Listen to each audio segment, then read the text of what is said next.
ताज्या बातम्यांसाठी ABP माझाला subscribe करा आणि बेल आयकॉन प्रेस करा। बातमी आहे मेट्रो कारशेड विषयीची। कारशेडची जागा बदलली गेल्यामुळे मेट्रो 3 प्रकल्पाची किंमत 300 ते 500 कोटी रुपयांपर्यंत वाढणार असल्याचं एमएमआरडीएचे आयुक्त आर.ए. राजीव यांनी म्हटलंय।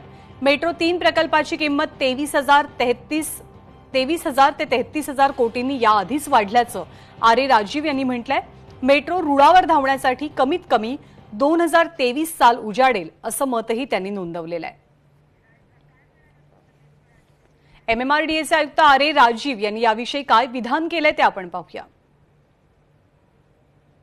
जमिनीच्या क्वालिटीमुळे जे आहेत डेपोची कॉस्टमध्ये कमी जास्त होत असतो। तो डीपीआर ठरल्यावर जे आहे त्याचा निर्णय होईल।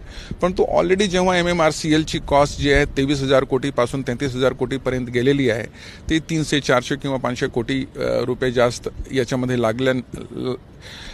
लागेल अशी अपेक्षा आहे आणि त्याचा निर्णय शासन घेईल। केंद्र शासन आणि राज्य शासन दोन्ही मिळून घेतील याविषयी।